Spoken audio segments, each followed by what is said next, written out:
നമസ്കാരം. സ്പോട്ട് ലൈവിലേക്ക് സ്വാഗതം. മദ്യത്തിൻ്റെയും കഞ്ചാവിൻ്റെയും ലഹരിയിൽ യുവാക്കൾ നാട്ടിൽ ഭീകരാന്തരീക്ഷം സൃഷ്ടിക്കുകയും കൊലവിളി നടത്തുകയും കൊലപാതകത്തിൽ വരെയും കലാശിക്കുന്ന സംഭവങ്ങൾ നിരവധിയാണ് നമ്മുടെ നാട്ടിൽ റിപ്പോർട്ട് ചെയ്യുന്നത്. കോട്ടയം ഏറ്റുമാനൂർ തെള്ളകത്ത് തട്ടുകടയിലെ സംഘർഷം പരിഹരിക്കാൻ ഇടപെട്ട പോലീസ് ഉദ്യോഗസ്ഥൻ അക്രമിയുടെ ചവിട്ടേറ്റ് മരിച്ച വാർത്തയിലേക്കാണ് സ്പോട്ട് ലൈവ് ആദ്യം പോകുന്നത്. കോട്ടയം വെസ്റ്റ് പോലീസ് സ്റ്റേഷനിലെ സിവിൽ പോലീസ് ഓഫീസർ മാഞ്ഞൂർ സ്വദേശി ശ്യാം പ്രസാദാണ് മരിച്ചത്.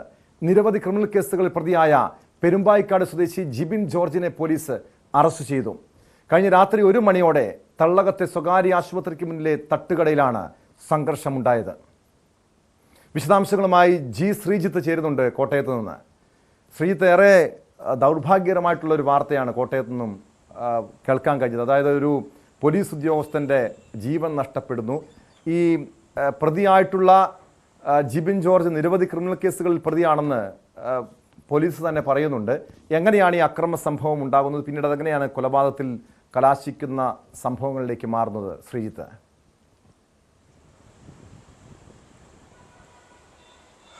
ടോമ നേരത്തെ പറഞ്ഞ പോലെ ഈ ജിബിനെതിരെ പല അക്രമ സംഭവങ്ങളും ഉണ്ട്. അതിനെക്കുറിച്ച് തന്നെ പറഞ്ഞു തുടങ്ങാമെന്ന് വിചാരിക്കുന്നു. സ്വന്തം പിതാവിനെ ചവിട്ടി പരിക്കേൽപ്പിച്ച് ആക്രമിച്ച കേസാണ് ഇയാൾക്കെതിരെയുള്ള തുടക്കം എന്നുള്ളതാണ്. മറ്റൊന്ന്, കുമാരനെല്ലൂർ ക്ഷേത്രത്തിൽ നടത്തിയ അക്രമം, അവിടെ നിന്നുള്ള വിളക്കെടുത്തുകൊണ്ട് ആക്രമിച്ച സംഭവം. അങ്ങനെ നിരവധി കേസുകളിൽ ഒരു സ്ഥിരം ക്രിമിനൽ കേസ് പ്രതി എന്ന നിലയിൽ വിലസിയ ഒരാളാണ് ഇങ്ങനൊരു പോലീസുകാരൻ്റെ കൂടി ജീവൻ എടുത്തത് എന്നുള്ളതാണ്. പോലീസുകാരനെ സംബന്ധിച്ച് അദ്ദേഹത്തിൻ്റെ കൃത്യനിർവഹണം ഫലത്തിൽ ചെയ്യുകയാണ്. കാരണം ഒരു സാധാരണക്കാരനായ ഒരാൾ 2 തട്ടുകടകൾ തമ്മിൽ ചെറിയ തർക്കമുണ്ടാകുന്നു. അവിടെ ഈ ജിബിൻ ഇടപെട്ട് അവിടെ തട്ടുകട പ്രവർത്തിക്കേണ്ട എന്നൊരു ഉത്തരവ് ഫലത്തിൽ ഇടുന്നു. ആ സമയമാണ് പോലീസുകാരൻ അവിടെ എത്തുന്നത്. പോലീസുകാരൻ്റെ സഹായം ഈ തട്ടുകട ഉടമ തേടുന്നു. പോലീസ് സഹായിക്കാൻ തുടങ്ങുന്നു. ഈ അക്രമിയുടെ വീഡിയോ അടക്കം ചിത്രീകരിക്കുന്നു, മൊബൈലിൽ ചിത്രീകരിക്കുന്നു. ഈ സമയത്താണ് പ്രകോപിതനായ ഈ അക്രമി ഈ പോലീസുകാരനെ വകവരുത്തിയത്. ശ്യാം പ്രസാദിൻ്റെ ജീവൻ അങ്ങനെയാണ് നഷ്ടമാകുന്നത്. ഈ അക്രമം ഉണ്ടായി ഇയാളെ ആക്രമിച്ച ശേഷം നിലത്തിട്ട് പലതവണ ചവിട്ടി എന്നുള്ളതാണ് ദൃക്സാക്ഷികൾ പറയുന്നത്. നെഞ്ചിനടക്കം ഏറ്റ ഗുരുതരമായ പരിക്കാണ് ഇങ്ങനൊരു മരണത്തിലേക്ക് കലാശിച്ചത്.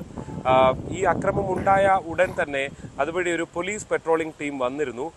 ഈ ശ്യാം പ്രസാദ് തന്നെയാണ് ഈ ടീമിനെ കൈ കാണിച്ച് നിർത്തുകയും ഇങ്ങനൊരു സംഭവം ഉണ്ടായി.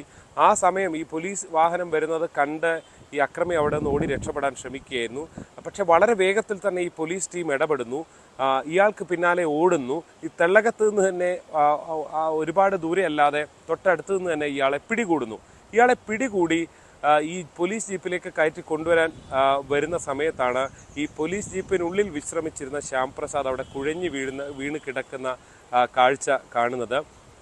ഉടൻ തന്നെ തൊട്ടടുത്ത്, അതായത് കാരിത്താസ് ആശുപത്രിക്ക് മുന്നിലാണ്, ഒരു ആശുപത്രി പടിക്കൽ വെച്ചാണ് ഈ സംഭവം ഉണ്ടാകുന്നത്.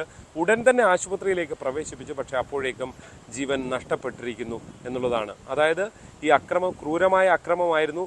അതിൽ ഏറ്റ ആഘാതം, ഹൃദയത്തിനടക്കം ഏറ്റ ആഘാതം മരണത്തിലേക്ക് നയിച്ചു എന്നാണ് വിലയിരുത്തുന്നത്. എന്തായാലും പോസ്റ്റ്മോർട്ടം നടപടികൾ പൂർത്തിയായിട്ടുണ്ട്. അല്പസമയത്തിനകം വെസ്റ്റ് പോലീസ് സ്റ്റേഷനിലടക്കം പൊതുദർശനം ഉണ്ടാകും. തുടർന്ന് മാഞ്ഞൂർ സ്വദേശിയാണ്. 3 കുഞ്ഞുങ്ങൾ ഇദ്ദേഹത്തിനുണ്ട്. ഭാര്യയും 3 കുട്ടികളുമാണ് ഉള്ളത്. എന്തായാലും ഒരു സാധാരണ പലപ്പോഴും പല സംഭവങ്ങൾക്കിടയിലും പോലീസ് ഉദ്യോഗസ്ഥർ സഹായിച്ചില്ല. അവർ ഡ്യൂട്ടിയിൽ അല്ലെങ്കിൽ പോലും അവരുടെ സഹായം തേടാറുണ്ട് സാധാരണക്കാരായ മനുഷ്യർ. ഇയാൾ നിരന്തരം ഈ മേഖലയിൽ നിന്ന് ഈ തട്ടുകടയിൽ നടക്കം ഭക്ഷണം കഴിക്കുന്ന പോലീസ് ഉദ്യോഗസ്ഥൻ കൂടിയായിരുന്നു. അതുകൊണ്ട് തന്നെ ഈ കടക്കാർക്ക് പരിചയമുള്ള ആൾ കൂടിയായിരുന്നു. ഏതാണ്ട് രാത്രി 1 മണിക്കാണ് ഈ സംഭവം ഉണ്ടാകുന്നത്. അങ്ങനെ സാധാരണക്കാരനെ സഹായിക്കാൻ ശ്രമിച്ച ഒരു ഉദ്യോഗസ്ഥന്റെ ജീവനാണ് ഫലത്തിൽ നഷ്ടമായിരിക്കുന്നത്. അതും അക്രമികൾ സൂചിപ്പിച്ചതുപോലെ സാധാരണഗതിയിൽ പോലീസുകാർ പല അക്രമ സംഭവങ്ങളും ഉണ്ടാകുമ്പോഴും ഇടപെടുന്നില്ല എന്ന ആക്ഷേപമൊക്കെ ഉയരാറുണ്ട്. പക്ഷെ ഇവിടെ ഈ ശ്യാം പ്രസാദ് എന്ന പോലീസുകാരൻ ഒരു വിഷയത്തിൽ ഇടപെടുന്നു, ഒടുവിൽ ജീവൻ പോലും നഷ്ടപ്പെട്ടു പോകുന്ന സാഹചര്യം ഉണ്ടാകുന്നു. ഈ പ്രതിയായിട്ടുള്ള ജിബിൻ ജോർജിന് ഈ ശ്യാം പോലീസുകാരനാണ് എന്ന് അറിവുണ്ടായിരുന്നോ? അങ്ങനെ ബോധപൂർവം ഇയാൾ ആക്രമിച്ച് ചവിട്ടി കൊലപ്പെടുത്തുകയാണ് ഉണ്ടായതെന്നാണോ പോലീസ് നൽകുന്ന വിവരങ്ങൾ? ശ്രീജിത്ത്.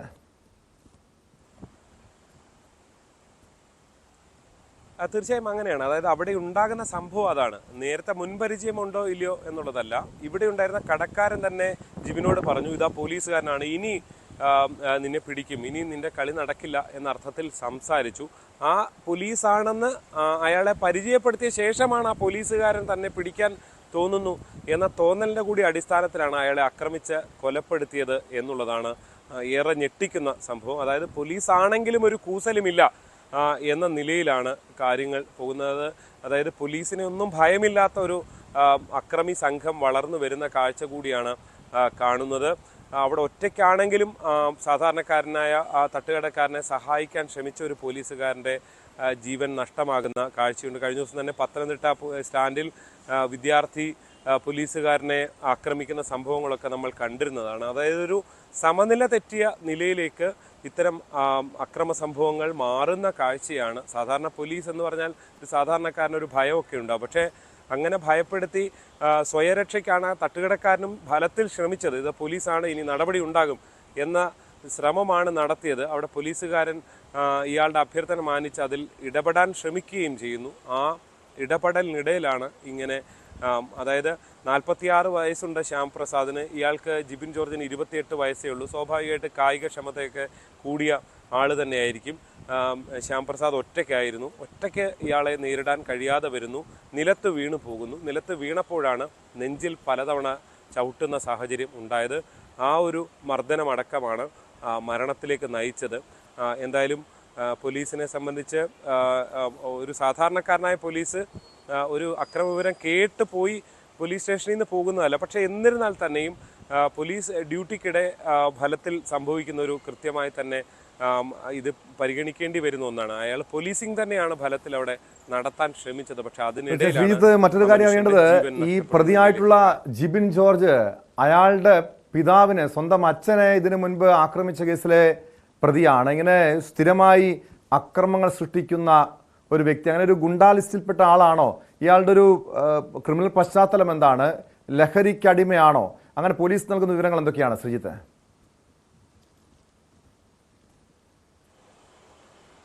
തീർച്ചയായും ഇയാൾ സ്ഥിരം കുറ്റവാളി എന്ന നിലയിലാണ്. പക്ഷേ അത്രയും ഗുരുതരമായ ഇപ്പോൾ കൊലക്കേസ് പോലെയുള്ള ഒരു കേസിലേക്ക് എത്തുന്നത് ആദ്യമായിട്ടാണ്. അടിപിടി കേസുകളാണ് പലതും ഉണ്ടായിട്ടുള്ളത്. അങ്ങനെ ഒരു ആളാണ്. ഇപ്പോൾ ഗാന്ധിനഗർ പോലീസ് സ്റ്റേഷനിലൊക്കെ നിരവധി കേസുകൾ, പെരുമ്പായിക്കാട് സ്വദേശിയാണ് ഇയാൾ. ഗാന്ധിനഗർ പോലീസ് സ്റ്റേഷൻ പരിധിയിലൊക്കെയാണ് കൂടുതൽ കേസുകളും രജിസ്റ്റർ ചെയ്തിട്ടുള്ളത്. അതിൻ്റെ വിവരങ്ങളെല്ലാം പോലീസ് എടുത്തിട്ടുണ്ട്. ഇയാൾ വലിയ രീതിയിൽ അക്രമകാരിയാണ്, വല്ലാതെ വയലൻ്റ് ആകുന്നു എന്നുള്ളതാണ്. ഇന്നലെ രാത്രി പോലീസ് വളരെ ശ്രമകരമായാണ് ഇയാളെ പിടിച്ചത്.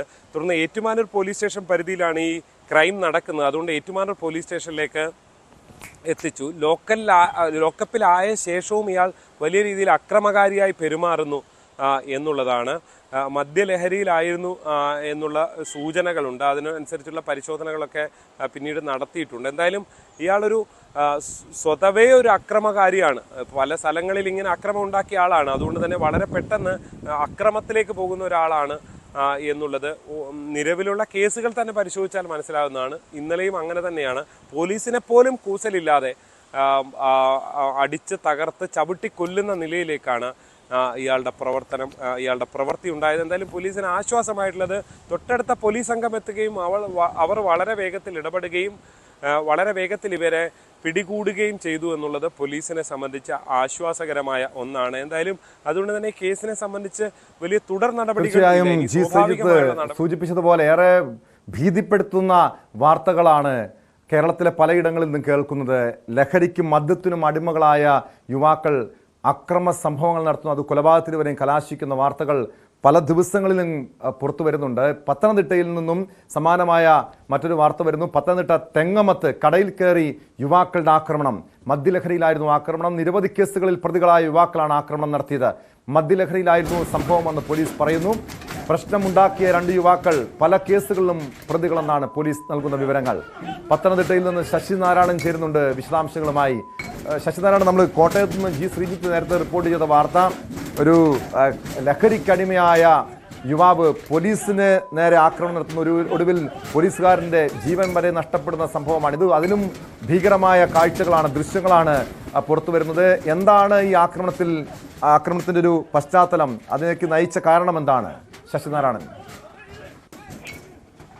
ടോമ, ഇത് ഇന്നലെ രാത്രിയിലാണ് ഇത്തരം ഒരു സംഭവം ഉണ്ടാകുന്നത്. വെളിയിൽ വെച്ചുള്ള വാക്കുതർക്കമാണ്, രണ്ട് പേർ തമ്മിലുള്ള വാക്കുതർക്കമാണ് പിന്നീട് വലിയൊരു സംഘർഷത്തിലേക്ക് മാറിയത്. അതായത് ഇപ്പോൾ അറസ്റ്റിലായിരിക്കുന്ന വിഷ്ണുവും അഭിരാജും ഈ കടയുടെ തൊട്ട് ഫ്രണ്ടിൽ വെച്ച് മറ്റൊരു സംഘവുമായി വാക്കേറ്റമുണ്ടായി, ഒരു യുവാവുമായി വാക്കേറ്റമുണ്ടായി. ആ വാക്കേറ്റത്തിന് ശേഷം ആ യുവാവ് പോവുകയും ചെയ്തു. തുടർന്ന് വിഷ്ണുവും അഭിരാജും ഈ ചായക്കടയിൽ വരികയും ചെയ്തു. ഈ വാക്കേറ്റമുണ്ടായ യുവാവ് പിന്നീട് ഒരു 10ഓളം പേരെ വിളിച്ചുകൊണ്ട് വന്നാണ് പിന്നീട് ഈ മർദ്ദിക്കുന്ന ഒരു സംഘത്തിലേക്ക് മാറി ഒരു സംഘർഷ അവസ്ഥയിലേക്ക് പോയത്. രണ്ടുപേരെയും ഈ വരുന്ന സംഘത്തിൽ വന്ന 10ഓളം വരുന്ന യുവാക്കൾ പരസ്പരം മർദ്ദിക്കുന്നുണ്ട്. ഇവരും ഈ കടക്കാരെയും കടയടിച്ചു വരയ്ക്കുന്ന രീതിയിലേക്കുള്ള ഒരു കാര്യങ്ങളെല്ലാം എത്തുകയും ചെയ്തു. എന്തായാലും വലിയ അരമണിക്കൂറോളം ഒരു സംഘർഷം ഉണ്ടാക്കുന്ന രീതിയിലേക്ക് കാര്യങ്ങൾ മാറി.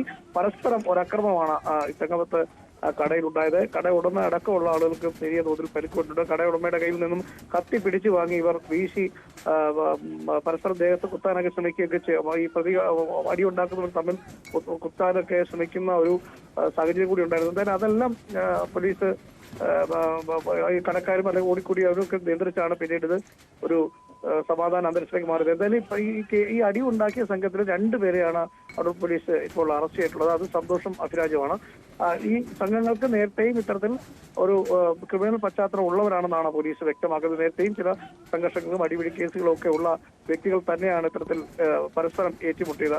ഈ പരസ്പരം നേരത്തെ ഉണ്ടായ കടയ്ക്ക് പുറത്ത് വെച്ചുണ്ടായ ഒരു പ്രശ്നത്തിനെ ചൊല്ലിയാണ് കടയ്ക്കകത്ത് ഈ അടി ഉണ്ടായത്.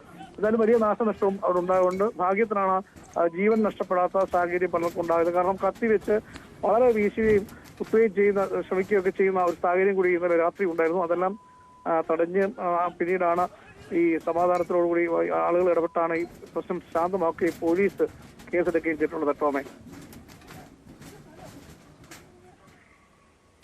ഈ പോലീസ് നിലവിൽ ശശിനാരായണൻ സൂചിപ്പിച്ചതുപോലെ പോലീസ് കേസെടുത്തിട്ടുണ്ട്. ഈ പ്രതികളുടെ ദൃശ്യങ്ങളടക്കം പുറത്തു വന്നിട്ടുണ്ടല്ലോ. നിരവധി ക്രിമിനൽ കേസുകളിൽ പ്രതികളായിട്ടുള്ളവരാണ് ഈ യുവാക്കളെന്ന് പറയുന്നുണ്ട്. അവരെ പിടികൂടാൻ കഴിഞ്ഞിട്ടുണ്ടോ? ടോപ്പ് 2 പേർ പോലീസിന്റെ പിടിയിലാണ്. ബാക്കിയുള്ള പ്രതികൾ ഇപ്പോഴും 10-11 പേരോളം ഈ ആക്രമണ കേസിൽ ഉണ്ട് എന്നുള്ള പോലീസ് നൽകുന്ന വിവരം. അവർക്കുള്ള തെരച്ചിൽ പോലീസ് ആരംഭിച്ചിട്ടുണ്ട്.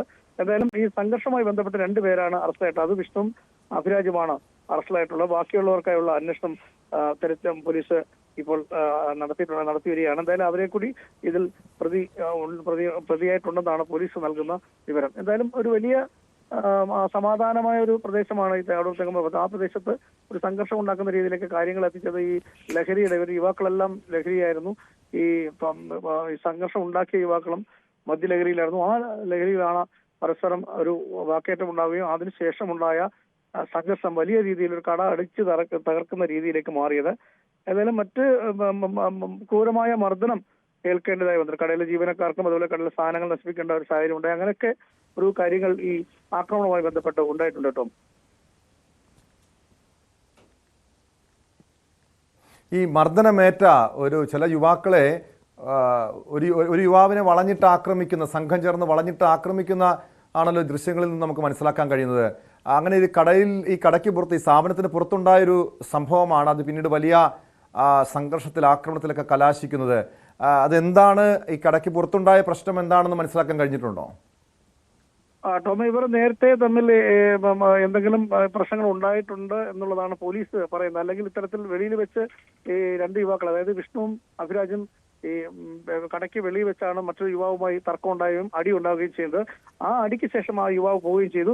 പോയതിനു ശേഷമാണ് വിഷ്ണുവും അഭിരാജും ഈ കടയിലെത്തുന്നത്. ആ കടയിലെത്തുന്ന സമയത്താണ് ഈ മർദ്ദനമേറ്റ് പോയ യുവാവ് ഒരു 10-12ഓളം പേരെ കൂട്ടിക്കൊണ്ട് ഇവരെ തിരക്കി വരികയും തുടർന്ന് കടയിൽ ഇവരുണ്ടെന്ന് മനസ്സിലാക്കിക്കൊണ്ട് കടയിൽ കയറി ക്രൂരമായ ഒരു ആക്രമണം നടത്തുകയും ചെയ്തു. എന്തായാലും ഈ 2 പ്രതികൾ, ഈ 2 സംഘങ്ങൾ തമ്മിൽ നേരത്തെയും നിലവിൽ പ്രശ്നങ്ങൾ ഉണ്ടായിട്ടുണ്ട്. അതിന്റെ ഒരു തുടർച്ച തന്നെയാണ് ഈ ആക്രമണം എന്നാണ് പോലീസ് വ്യക്തമാക്കുന്നത്. അത് അത്തരം കാര്യങ്ങൾ പ്രതികളോട് ചോദിച്ച് മനസ്സിലാക്കുന്നത്. അങ്ങനൊരു ആക്രമണം തന്നെയാണ് ഇത് ഉണ്ടായതെന്നാണ് പോലീസ് വ്യക്തമാക്കുന്നത്.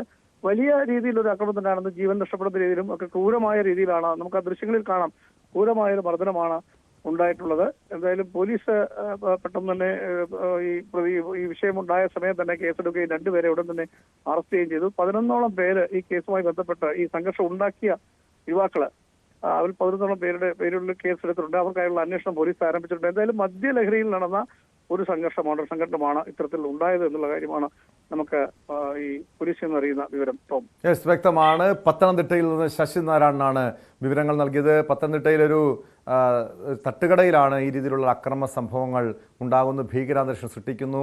ലഹരിക്കടിമകളായ യുവാക്കളുടെ നേതൃത്വത്തിലായിരുന്നു ആക്രമണം. കോഴിക്കോട് മുക്കത്ത് പീഡന ശ്രമം ചെറുക്കുന്നതിനിടെ കെട്ടിടത്തിൽ നിന്ന് താഴേക്ക് ചാടിയ യുവതിക്ക് ഗുരുതര പരിക്ക്.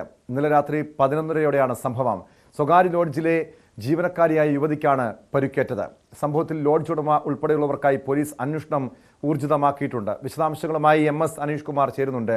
അനീഷ്, ഒരു ലോഡ്ജിലാണ് ഈ സംഭവം ഉണ്ടാകുന്നത്. ലോഡ്ജ് ജീവനക്കാരിക്ക് നേരെ പീഡന ശ്രമം. എന്താണ് ഈ ഒരു കേസിൻ്റെ ഒരു പശ്ചാത്തലം? എന്താ ഈ യുവതിയെ ആരാണ് പീഡിപ്പിക്കാൻ ശ്രമിച്ചത് എന്ന കാര്യങ്ങളിൽ ഒരു വ്യക്തത വന്നിട്ടുണ്ടോ? ടോം, കഴിഞ്ഞ ദിവസം രാത്രിയാണ് ഈ കേസിനാസ്പദമായ സംഭവം ഉണ്ടായത്. യുവതിയെ കെട്ടിടത്തിന് മുകളിൽ നിന്ന് താഴേക്ക് വീണ ശേഷം ഗുരുതരമായ പരിക്കുകളോടുകൂടി കോഴിക്കോട് മെഡിക്കൽ കോളേജ് ആശുപത്രിയിൽ പ്രവേശിപ്പിക്കുകയായിരുന്നു. നട്ടെല്ലിനടക്കം കാര്യമായ പരിക്കുകളുണ്ട് എന്നാണ് മനസ്സിലാക്കാൻ കഴിയുകയും ഇതിനുശേഷമാണ് ആ കുട്ടിയിൽ നിന്നും പോലീസ് മൊഴി രേഖപ്പെടുത്തിയത്. പോലീസ് മൊഴി രേഖപ്പെടുത്തിയതാണ് സ്വകാര്യ ലോഡ്ജിലെ ജീവനക്കാരിയാണെന്നും ഈ സ്വകാര്യ ലോഡ്ജിന്റെ ഉടമയും 2 ജീവനക്കാരും ചേർന്ന് തന്നെ പീഡിപ്പിക്കാൻ ശ്രമം നടത്തുകയായിരുന്നെന്നും പറഞ്ഞത്. ഈ ലോഡ്ജിന്റെ ഉടമയായ ദേവദാസ്, ഷിയാസ് സുരേഷ് എന്നിങ്ങനെ റിയാസ് സുരേഷ് എന്നിങ്ങനെ 2 ജീവനക്കാരുമാണ് ഈ ശ്രമം നടത്തുകയും യുവതി ഈ ആക്രമണത്തിൽ നിന്ന് രക്ഷപ്പെടാൻ വീടിന്റെ മുകൾ നിലയിൽ നിന്ന് താഴേക്ക് ചാടുകയും ചെയ്തിരിക്കുന്നു. എന്തായാലും 3 സ്ത്രീകളടക്കമുള്ളവർ ജോലി ചെയ്യുന്ന ഒരു സ്വകാര്യ ലോഡ്ജാണ്. ഏതാനും മാസങ്ങൾക്ക് മുമ്പാണ് ഇതിന്റെ പ്രവർത്തനം ആരംഭിച്ചത്. കണ്ണൂർ സ്വദേശിനിയായ 29-കാരിയാണ് ഈ അതിക്രമത്തിന് ഇരയായത്. അവർ 3 മാസം മുമ്പാണ് ഈ ലോഡ്ജിൽ ജോലിക്ക് എത്തുകയും ചെയ്തത്. എന്തായാലും ഈ സംഭവം നടക്കുന്ന ദിവസം അപ്പോൾ മറ്റ് 2 വനിതാ ജീവനക്കാർ ആ സ്ഥാപനത്തിൽ ഉണ്ടായിരുന്നില്ല എന്ന് അറിയാൻ കഴിയുന്നു. താമസ സ്ഥലത്ത് മൊബൈലിൽ ഗെയിം കളിക്കുന്നതിനിടെയാണ് ഈ 3 പേരും അവിടേക്ക് എത്തുകയും തന്നെ പീഡിപ്പിക്കാൻ ശ്രമം നടത്തുകയും ചെയ്തതെന്ന് യുവതി പോലീസിന് മൊഴി നൽകിയത്. ഇതിനുശേഷം ഈ ആക്രമിക്കാനായി ഇവർ എത്തി, അല്ലെങ്കിൽ ഇവർ മാനഭംഗപ്പെടുത്താൻ ശ്രമിച്ചപ്പോൾ തന്റെ ആത്മരക്ഷാർത്ഥം പുറത്തേക്ക് ചാടുകയായിരുന്നു എന്നാണ് യുവതി പറയുകയും ചെയ്തിരിക്കുന്നത്. എന്തായാലും പോലീസ് കേസെടുത്തിട്ടുണ്ട്. വീട്ടിൽ അതിക്രമിച്ച് കയറുക, സ്ത്രീത്വത്തെ അപമാനിക്കാൻ ശ്രമിക്കുക, ബലാത്സംഗം എന്നിങ്ങനെയുള്ള വകുപ്പുകൾ പ്രകാരമാണ് കേസെടുത്തിരിക്കുന്നത്. 3 പേർക്കും വേണ്ടിയും പോലീസ് ഊർജിതമായ തെരച്ചിൽ നടത്തുന്നതെന്ന് അറിയിക്കുന്നു. 3 പേരും ഇപ്പോൾ ഒളിവിലാണ് എന്ന വിവരവുമാണ് ലഭിക്കുന്നത്. ടോം.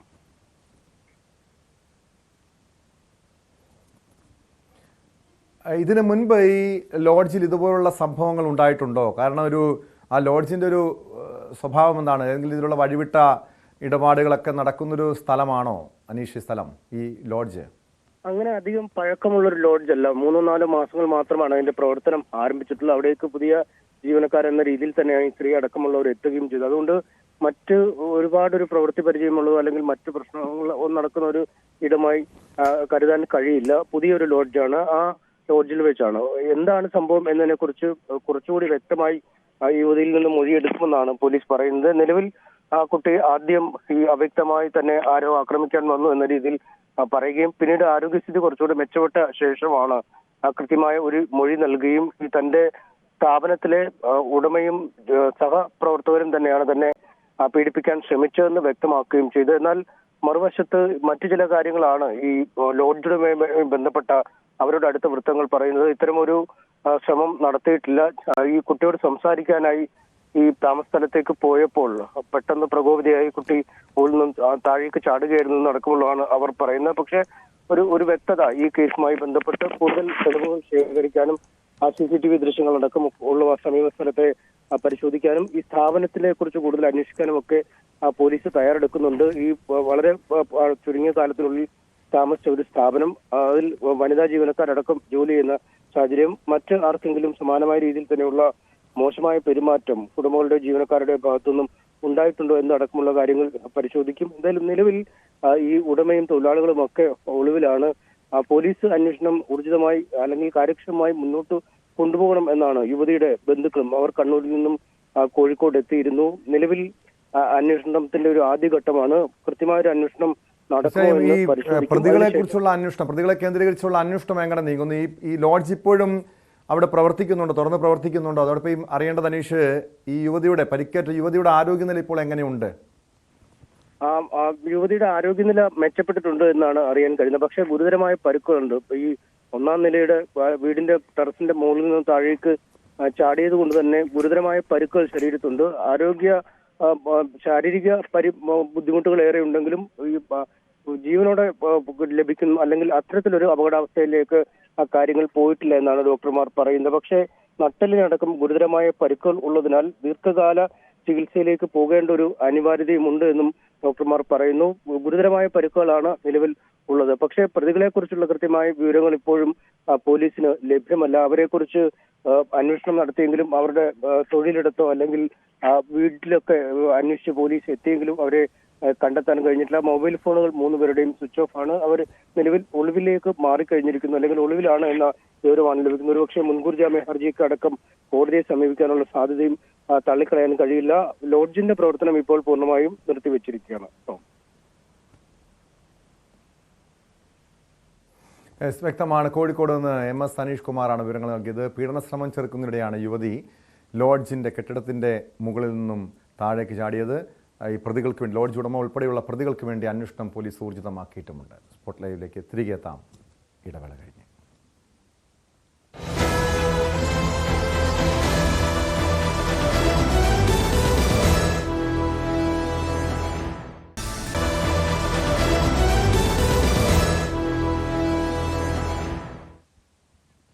സ്പോട്ട് ലൈവിലേക്ക് വീണ്ടും. തിരുവനന്തപുരം ധനുവച്ചപുരത്ത് സെൽനാമയുടെ മൃതദേഹം കല്ലറയ്ക്ക് പുറത്തെടുത്ത് പോസ്റ്റ്മോർട്ടം നടത്തി വീണ്ടും സംസ്കരിച്ചു. മരണത്തിൽ ദുരൂഹതയുണ്ടെന്ന മകൻ രാജന്റെ പരാതിയെ തുടർന്നാണ് നടപടി. അമ്മയുടെ 5 പവനോളം സ്വർണ്ണാഭരണങ്ങൾ കാണാനില്ലെന്ന് രാജൻ പറഞ്ഞു. ഇൻക്വസ്റ്റിൽ അസ്വാഭാവികമായി ഒന്നും കണ്ടെത്താൻ കഴിഞ്ഞിട്ടില്ല. പോസ്റ്റ്മോർട്ടം റിപ്പോർട്ടിന് ശേഷമേ മരണകാരണം വ്യക്തമാകൂവെന്ന് നെയ്യാറ്റിൻകര DYSP S ഷാജി പറഞ്ഞു. പ്രത്യക്ഷത്തിൽ നമുക്ക് പറയത്തക്ക രീതിയിലൊന്നും ഇല്ല. അല്ല, അത് മകന്റെ പരാതിയാണ്. അപ്പം മകൻ ഇതുമായി ബന്ധപ്പെട്ട് പരാതി ഉന്നയിച്ചത് കൊണ്ട് അങ്ങനെ ചെയ്യുന്നതാണ്. അല്ല, അതിനകത്ത് ഒരു മാല ഗോൾഡ് അല്ല എന്നുള്ള ഒരു ഇത് വന്നപ്പോഴാണ് ഇയാള് സംശയം പറഞ്ഞേക്കുന്നത്. അപ്പോൾ അതുമായി ബന്ധപ്പെട്ട് സംശയമുള്ളത് പറഞ്ഞതുകൊണ്ട് പ്രകടിപ്പിച്ചതുകൊണ്ട് പോലീസ് അങ്ങനെ ചെയ്യുന്നു. തിരുവനന്തപുരത്ത് നിന്ന് BB അരുൺ ചേരുന്നുണ്ട്. അരുൺ, എന്നാണ് ഈ സെൽനാമയുടെ മരണം സംഭവിക്കുന്നത്? അതിനുശേഷം, അതായത് സംസ്കാരമൊക്കെ നടന്ന ശേഷമാണ് മകൻ ഇത്തരം ഒരു ആരോപണവുമായി രംഗത്തെത്തുന്നത്. അങ്ങനെ ഒരു ആസൂത്രിതമായി നടത്തിയ ഈ സ്വർണം കൊള്ളയടിക്കാൻ വേണ്ടി അല്ലെങ്കിൽ സ്വർണം കവർ ചെയ്യാൻ വേണ്ടി നടത്തിയൊരു കൊലപാതകമെന്നാണോ മകന്റെ ആരോപണം? പോലീസിന്റെ അന്വേഷണം എങ്ങനെയാണ് ഈ കേസുമായി ബന്ധപ്പെട്ട് നീങ്ങുന്നത്? ടോം, കഴിഞ്ഞ മാസം 17-ാം തീയതിയാണ് തിരുവനന്തപുരത്തെ വീട്ടിൽ, അതായത് ഈ ധനുവച്ചപുരത്ത് വീട്ടിൽ ഇവരെ മരിച്ച നിലയിൽ കണ്ടെത്തുന്നത്. വീട്ടിൽ കട്ടിലിൽ കിടക്കുന്ന രീതിയിലായിരുന്നു മൃതദേഹം കണ്ടത്. 17 അവർ 75 വയസ്സുള്ള സ്ത്രീയാണ്. വീട്ടിൽ ഒറ്റയ്ക്കാണ്, 2 മാസമായി മകനൊപ്പമല്ല. 2 മക്കളുടെ 2 പേരും വേറെ സ്ഥലങ്ങളിലാണ് താമസിക്കുന്നത്. ഒറ്റയ്ക്ക് താമസിക്കുകയായിരുന്നു. അത് അത്ര അധികം ആൾവാസം അധികമുള്ള ഒരു പ്രദേശവുമല്ല വീടിന്റെ സമീപമൊക്കെ. അതുകൊണ്ടാണ് അത്ര ഒരു സംശയം വന്നത്. മറ്റൊരു കാരണമുള്ളത്, ഈ മൃതദേഹം സംസ്കരിക്കുന്നതിന് മുമ്പായി കുളിപ്പിക്കുമ്പോൾ ഇവരുടെ കയ്യിലും മറ്റും പാടുകൾ, അമർത്തിപ്പിടിച്ച പാടുകൾ കണ്ടു എന്ന് കുളിപ്പിച്ച സ്ത്രീയും പറഞ്ഞു. മകൻ അവരുടെ മാല, അന്ന് ഇവരുടെ കഴുത്തിൽ കിടന്ന സ്വർണ്ണമാല അവർക്ക് ഈ മരണാനന്തര ചടങ്ങുകളുടെ ചെലവുകൾക്ക് വേണ്ടി പണയം വയ്ക്കാൻ കൊണ്ടുപോയി. പണയം വയ്ക്കാൻ കൊണ്ടുപോകുമ്പോൾ ആ മാല അത് മുക്കുപണ്ടമെന്ന് ഈ പണയ സ്ഥാപനം പറഞ്ഞു. അതോടുകൂടിയാണ് സംശയം വരുന്നത്. മാത്രമല്ല, കഴിഞ്ഞ ജനുവരി 6-ാം തീയതി ഇവർ ഒരു ജ്വല്ലറിയിൽ നിന്ന് 3 പവനോളം വരുന്ന പുതിയ മാലയും മറ്റും വാങ്ങിയിരുന്നു. അതിന്റെ റെസിപ്റ്റൊക്കെ വീട്ടിലുണ്ടായിരുന്നു. പക്ഷേ ആ സ്വർണവും കാണാനില്ല. അങ്ങനെ വരുമ്പോഴാണ് മകന് സംശയം തോന്നിയത്. ഇത് സാധാരണ മരണമല്ല, ഇതൊരു കൊലപാതകമെന്നൊരു സംശയം മകന് തോന്നി. മകൻ രാജൻ അങ്ങനെ പോലീസിൽ പരാതിപ്പെടുകയായിരുന്നു. പോലീസ് നടപടികൾ പൂർത്തിയാക്കി RDOയുടെ അടക്കം അനുമതിയോടുകൂടിയാണ് ഇന്ന് റീപോസ്റ്റ്മോർട്ടത്തിന് തീരുമാനമെടുത്തത്. ഈ പള്ളിയിൽ, മണിവിള പള്ളിയിൽ ആദ്യമായാണ് ഒരു മൃതദേഹം ഇങ്ങനെ കല്ലറയിൽ നിന്ന് പുറത്തെടുത്ത് പോസ്റ്റ്മോർട്ടം നടത്തുന്നത്. വിശ്വാസപരമായ പ്രശ്നമുണ്ടായിരുന്നുവെങ്കിലും മകന്റെ തന്നെ പരാതി ആയതിനാൽ പോലീസിന് കാര്യങ്ങൾ എളുപ്പമായിരുന്നു. ഏതായാലും അങ്ങനെ ഇന്ന് രാവിലെ 10-ഓടുകൂടി സെലീനാമ്മയുടെ മൃതദേഹം കല്ലറയിൽ നിന്നെടുത്ത് വീണ്ടും ഇൻക്വസ്റ്റ് നടത്തി, വീണ്ടും പോസ്റ്റ്മോർട്ടം നടത്തി, അതിനുശേഷം സംസ്കരിക്കുകയും ചെയ്തു.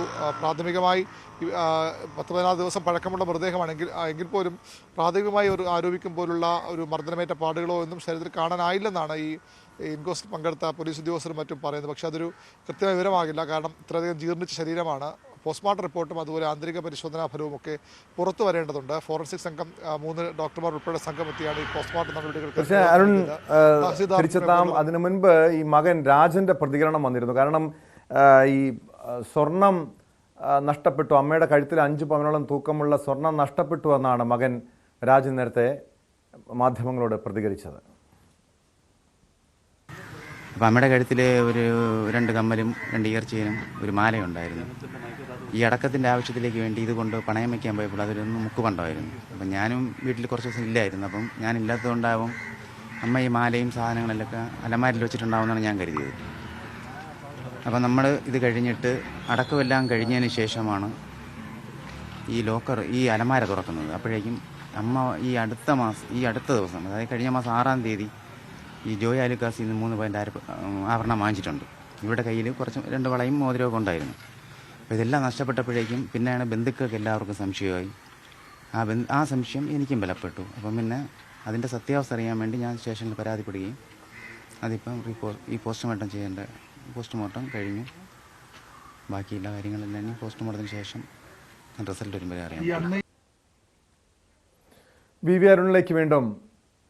അരുൺ, ഈ മകൻ സൂചിപ്പിക്കുന്നതനുസരിച്ച് ഈ മരണത്തിൽ ദുരൂഹതയുണ്ടെന്ന് പറയുന്നത്, സ്വർണം നഷ്ടപ്പെട്ടതാണ് അതിന് അത്ര ഒരു സംശയത്തിന് കാരണമായി പറയുന്നത്. അങ്ങനെ ആരുടെയെങ്കിലും പേര് ഉന്നയിക്കുന്നുണ്ടോ? ഈ ഒരു കൊലപ്പെടുത്തിയതാണെങ്കിലോ അല്ലെങ്കിൽ മറ്റേതെങ്കിലും അസ്വാഭാവികമായിട്ടുള്ള മരണമാണെങ്കിലോ ആരെങ്കിലും സംശയിക്കുന്നുണ്ടോ ഇയാൾ? അത്തരത്തിൽ സംശയമൊന്നുമില്ല. ആദ്യം ഈ മകനോട് നാട്ടുകാരും പഞ്ചായത്ത് മെമ്പറൊക്കെ ചോദിച്ചു, എന്തെങ്കിലും സംശയമുണ്ടോ, മരണം ഒറ്റയ്ക്ക് കിടന്ന സ്ത്രീയാണ് മരിച്ചത്, ഈ മകൻ അമ്മയ്ക്ക് സുഖമില്ല, അനക്കമില്ലാതെ കിടക്കുന്നുവെന്ന് സഹായത്തിനെത്തിയ സ്ത്രീ വിളിച്ചു പറയുമ്പോൾ ആശുപത്രിയിൽ കൊണ്ടുപോകാനാണ് രാജൻ അവിടെ എത്തുന്നത്. പക്ഷേ അപ്പോഴേക്കും മരിച്ചിരുന്നുവെന്ന് മനസ്സിലായി. അങ്ങനെ പിന്നീട് പോസ്റ്റ്മോർട്ടം വേണമെന്ന് ചോദിച്ചപ്പോൾ അതിൻ്റെ ആവശ്യമില്ല, സംശയമൊന്നും ഇല്ലെന്ന് മകൻ പറഞ്ഞു. പിന്നീടാണ് അതിനുശേഷമാണ് കുളിപ്പിച്ച് കഴിയുമ്പോഴാണ് ഈ ശരീരത്തിൽ പാടൊക്കെ കാണുന്നത്. പിന്നീട് ഈ സ്വർണം കൂടിയാകുമ്പോൾ അയാൾക്ക് സംശയം കൂടുകയായിരുന്നു. ഒന്നുകിൽ ഇവർ ഈ സ്വർണം ഒറ്റയ്ക്ക് തന്നെ താമസിക്കുന്നതുകൊണ്ട് ഒരു മുക്കുപണ്ടം ഇട്ട ശേഷം ഗോൾഡ് കവറിങ്ങുള്ള ആഭരണം ഇട്ട ശേഷം മറ്റത് മാറ്റി വെച്ചതാകാം, അല്ലെങ്കിൽ മറ്റാർക്കും കൊടുക്കുകയോ അല്ലെങ്കിൽ വേറെ എവിടെയെങ്കിലും സൂക്ഷിക്കുകയോ ആകാം. അലമാരയാണ് സാധാരണ വയ്ക്കാറുള്ളത്. അമ്മയുടെ കയ്യിൽ എപ്പോഴും 25,000 രൂപയെങ്കിലും ഉണ്ടാകുമെന്നൊക്കെ രാജൻ പറയുന്നുണ്ട്. അതിനപ്പുറത്തേക്ക് അയാൾക്കാരെ സംശയമോ ഒന്നുമില്ല. പോലീസിനും അത്ര വിവരങ്ങളൊന്നുമില്ല. ഒരു സ്വാഭാവിക മരണം തന്നെയാണ്. അതിനപ്പുറത്തേക്ക് ഒന്നുമില്ല നിഗമനമാണ് പോലീസിനുമുള്ളത്. പക്ഷേ ഈ ഒരു പരാതി വന്ന സാഹചര്യത്തിൽ പരിശോധിക്കുന്നത് ഇനി അത് സ്വാഭാവികമാണെന്ന് കണ്ടെത്തൽ പിന്നീട് ഈ സ്വർണ്ണം എവിടെ പോയെന്ന ചോദ്യമാകും വരുന്നത്. അത് പക്ഷേ പോലീസ് ആരും ഗൗരവമായി എടുക്കില്ല.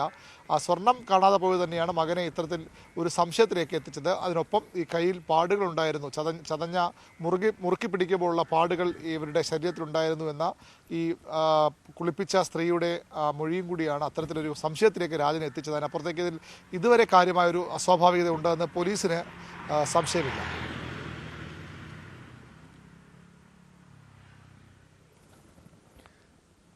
അങ്ങനെ ഇപ്പോൾ പോലീസിനെ സംബന്ധിച്ചിപ്പോൾ പോസ്റ്റ്മോർട്ടം നടപടിക്ക് ശേഷം മൃതദേഹം സംസ്കരിച്ചിട്ടുണ്ട്.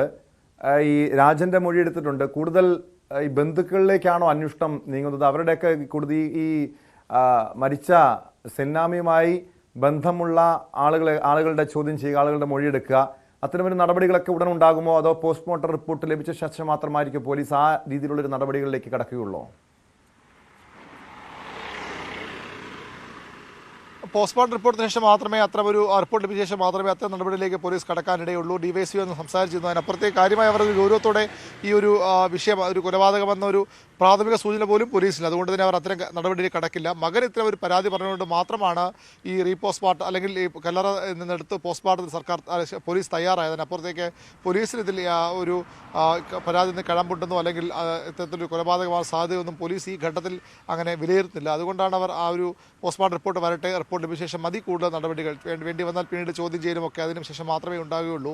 ഇനി സ്വർണ്ണം കാണാതെ പോയതാണ് പരാതിയെങ്കിൽ മറ്റൊരു കേസായി പോലീസ് അന്വേഷിക്കേണ്ടി വരും. അതിനപ്പുറത്തേക്ക് ഇപ്പോൾ ഒരു അസ്വാഭാവിക മരണത്തിന് പോലും പോലീസ് കേസെടുത്തിട്ടില്ല. അതിന് കാരണം ഇതാണ്, വീട്ടുകാർക്ക് പരാതിയില്ലായിരുന്നു. ഇപ്പോൾ വീണ്ടും ഈ പരാതിയായി വന്നപ്പോഴാണ് ഈ ഒരു അസ്വാഭാവിക മരണത്തിന് പോലീസ് കേസെടുക്കാനുള്ള ആലോചന. അത് ഈ പോസ്റ്റ്മോർട്ടം റിപ്പോർട്ടും അതുപോലെ അതിനൊപ്പം തന്നെ പോസ്റ്റ്മോർട്ടം റിപ്പോർട്ടിന് സംശയമുണ്ടെങ്കിൽ ഒരുപക്ഷെ കേസ് രജിസ്റ്റർ ചെയ്തേക്കാം. അതിനുശേഷം ആന്തരിക അവയവങ്ങളുടെ പരിശോധനാ ഫലം കൂടി വന്ന ശേഷം മാത്രമേ മറ്റ് നടപടികളിലേക്കും ഒരു കേസ് രജിസ്റ്റർ ചെയ്തതിലേക്ക് പോലീസ് കടക്കാനിടയുള്ളൂ എന്നാണ് നമുക്ക് ഈ ഉന്നത പോലീസ് ഉദ്യോഗസ്ഥരുമായി സംസാരിക്കുമ്പോൾ മനസ്സിലാക്കുന്നത്. ടോം,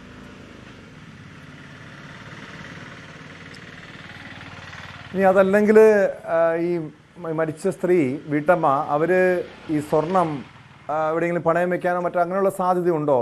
അതോ ഈ മകൻ്റെ ഒരു സംശയം മാത്രമായിരിക്കുമോ? പോലീസ് പക്ഷേ ഏറെ ഗൗരവത്തോടു കൂടി പരാതിയുടെ അടിസ്ഥാനത്തിൽ അന്വേഷണം നടത്തുന്നുണ്ട്. ഇതൊരു വെറൊരു സംശയം മാത്രമായിരിക്കുമോ അതോ അതിനപ്പുറം ഒരു ദുരൂഹത പോലീസും സംശയിക്കുന്നുണ്ടോ?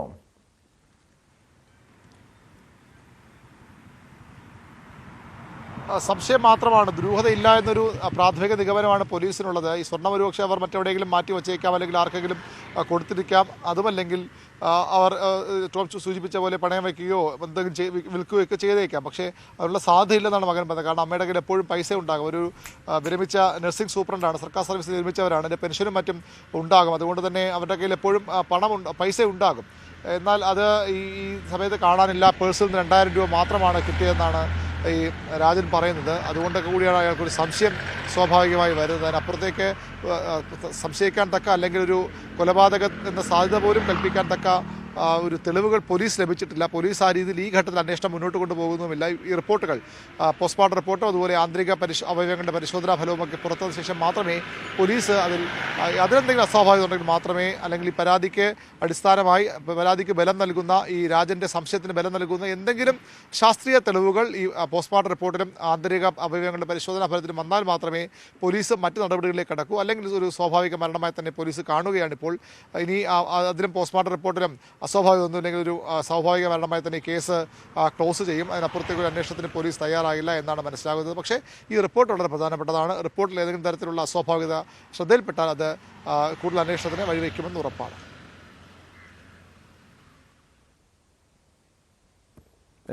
വ്യക്തമാണ്. ബി അരുണാണ് തിരുവനന്തപുരത്ത് നിന്നും വിവരങ്ങൾ നൽകിയത്. സ്പോട്ട് ലൈവിനെ പരിശോധിക്കുന്നത് എറണാകുളത്തെ ഒരു കോളേജിൽ വിദ്യാർത്ഥിനിയെ തൂങ്ങി മരിച്ച നിലയിൽ കണ്ടെത്തിയ വാർത്തയാണ്. എറണാകുളം കുറുപ്പംപടി വേങ്ങൂർ രാജഗിരി വിശ്വജ്യോതി കോളേജിലാണ് വിദ്യാർത്ഥിനിയെ മരിച്ച നിലയിൽ കണ്ടെത്തിയത്. കോട്ടയം പാറമ്പുഴ സ്വദേശിനി അനീറ്റ ബിനോയിയാണ് മരിച്ചത്. 3ാം വർഷ BBA വിദ്യാർത്ഥിനിയാണ്. ഹോസ്റ്റൽ മുറിയിലെ ജനൽ കമ്പിയിൽ തൂങ്ങിയ നിലയിലാണ് രാവിലെ 7 മണിയോടെ മൃതദേഹം കണ്ടത്. കുറുപ്പംപടി പോലീസ് അന്വേഷണം ആരംഭിച്ചിട്ടുണ്ട്. വിശദാംശങ്ങളുമായി ആജ്ഞ രവീന്ദ്രൻ ചേരുന്നു. ആജ്ഞ, കോളേജിലെ ഹോസ്റ്റൽ മുറിയിലാണ് ഈ പെൺകുട്ടി വിദ്യാർത്ഥിനി ആത്മഹത്യ ചെയ്തത്. അവിടെ നിന്ന് പോസ്റ്റ്മോർട്ടം ഈ ആത്മഹത്യയെക്കുറിപ്പോ മറ്റോ കണ്ടെത്തിയിട്ടുണ്ടോ? മരണകാരണം എന്താണ്? ആത്മഹത്യയിലേക്ക് നയിച്ച കാരണം എന്താണെന്ന് വ്യക്തമാണോ?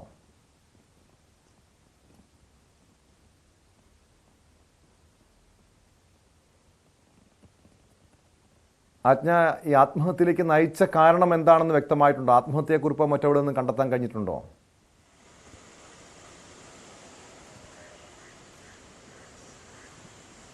ടോം, ഇന്ന് ഈ കുറുപ്പംപടി CIയുടെ നേതൃത്വത്തിൽ ആ കേസിൽ അന്വേഷണം ആരംഭിച്ചിട്ടുണ്ട്. വേങ്ങൂർ രാജഗിരി വിശ്വജ്യോതി കോളേജിലെ BBA വിദ്യാർത്ഥിനിയാണ് ഈ മരിച്ച അനിറ്റ ബിനോയ്. കോട്ടയം സ്വദേശിനിയാണ്. ലേഡീസ് ഹോസ്റ്റലിലെ മുറിയിലെ ജനലടിയിൽ ഇന്ന് രാവിലെ 7 മണിയോടുകൂടിയാണ് മൃതദേഹം കണ്ടെത്തിയത്. അതേസമയം പെൺകുട്ടി മരിച്ച സാഹചര്യത്തിൽ കോളേജിന്റെ ബൗണ്ടറിയിലേക്ക് ആളുകളെ കയറ്റിവിടാത്തതിൽ വലിയ പ്രതിഷേധമാണ്. അവിടെ നാട്ടുകാർ വലിയ പ്രതിഷേധത്തിലേക്കാണ് നീങ്ങിയത്. അതായത് കോളേജിലേക്ക് ആരെയും കയറ്റുന്നില്ല. അതേസമയം വിരലടയാള വിദഗ്ധർ ഉൾപ്പെടെയുള്ള ആളുകളുടെ പരിശോധന അവിടെ നടന്നിട്ടുണ്ട്. അതിനുള്ള നടപടിക്രമങ്ങളും ആരംഭിച്ചിട്ടുണ്ട്. എന്തായാലും ഇന്ന് രാവിലെയാണ് അനീറ്റയുടെ മൃതദേഹം കണ്ടെത്തിയത്. എന്താണ് സംഭവിച്ചത് എന്നുള്ളത്, നേരത്തെയും ഇതുപോലെ എറണാകുളം ജില്ലയിൽ തന്നെ കോളേജ് ഹോസ്റ്റലിൽ നിന്ന് പെൺകുട്ടി വീണു മരിച്ച സാഹചര്യമുണ്ടായി. അതുപോലെ തന്നെ ഇത്തരം കുഞ്ഞുങ്ങൾ ഈ വിദ്യാഭ്യാസ സ്ഥാപനങ്ങളിൽ വെച്ചോ അല്ലെങ്കിൽ സ്ഥാപനങ്ങളുടെ നേതൃത്വത്തിലുള്ള ഇടങ്ങളിൽ വെച്ചോ ഒക്കെ അവിടുത്തെ മാനസിക പീഡനം കൊണ്ടൊക്കെ ആത്മഹത്യ ചെയ്യുന്ന ഒരു സാഹചര്യത്തിലേക്ക് കൂടി വന്നിരിക്കുന്ന ഒരവസ്ഥ കൂടി ഉണ്ട്. അതുകൂടി കണക്കിലെടുത്തായിരിക്കും ഒരു പക്ഷേ ഈ കേസിന്റെ അന്വേഷണം നടക്കുക എന്ന് വേണം മനസ്സിലാക്കാൻ. കാരണം ഈ കേസിൽ ഈ അനീറ്റയുടേത് ആത്മഹത്യയാണോ അതല്ലെങ്കിൽ മറ്റെന്തെങ്കിലും സംഭവിച്ചതാണോ എന്നുള്ള കാര്യത്തിൽ ഇനിയും വ്യക്തത വരേണ്ടത്. എന്തായാലും ലേഡീസ് ഹോസ്റ്റലിലെ ജനലഴിയിൽ കെട്ടിത്തൂങ്ങിയ നിലയിലായിരുന്നു അനീറ്റയെ കണ്ടെത്തിയത്.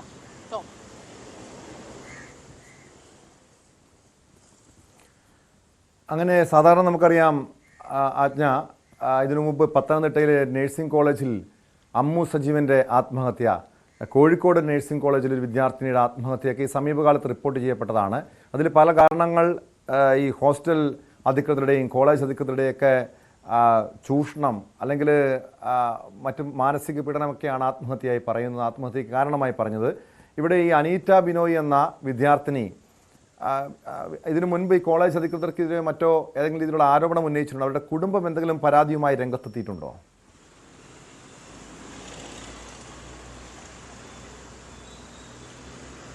അത്തരം കാര്യങ്ങളൊക്കെ കൂടുതൽ വ്യക്തത വരാനുണ്ട്. എന്തായാലും കുടുംബം മുഴുവൻ കോളേജിൽ എത്തിയിട്ടുണ്ട്.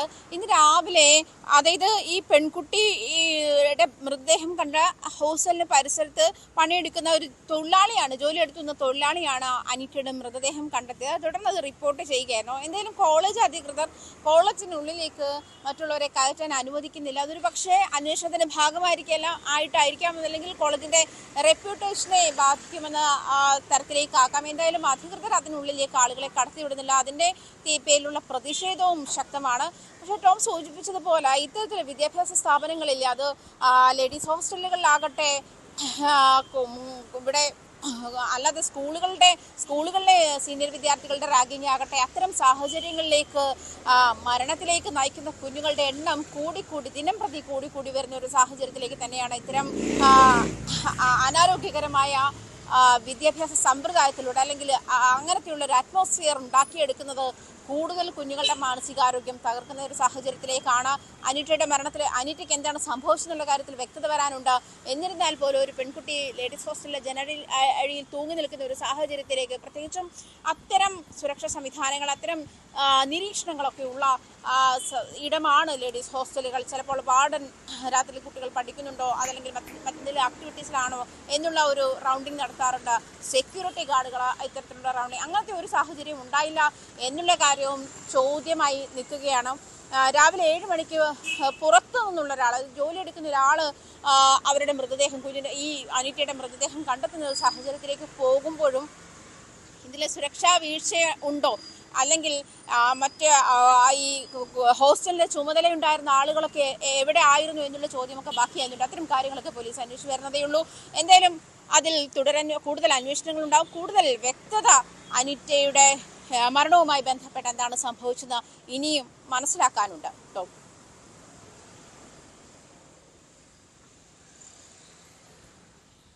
വ്യക്തമാണ്.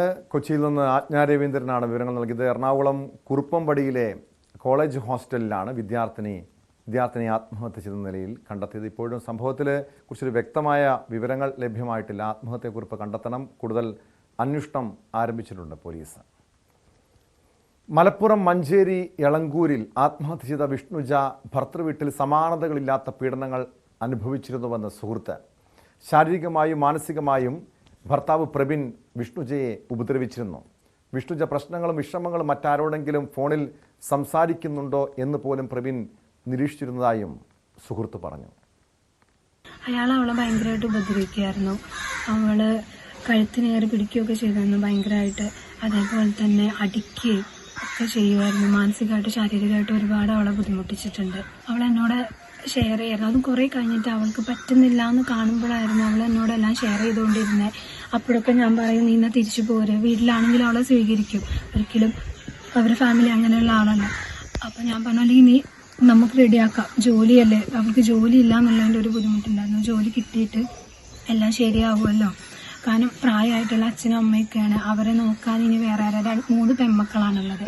അവള് ജോലിയായിട്ട് ഞാൻ ഇതെല്ലാം നിർത്തി പോരുന്നുള്ള രീതിയിലൊക്കെ പറയായിരുന്നു. പിന്നെ വേറൊരിതുണ്ട്,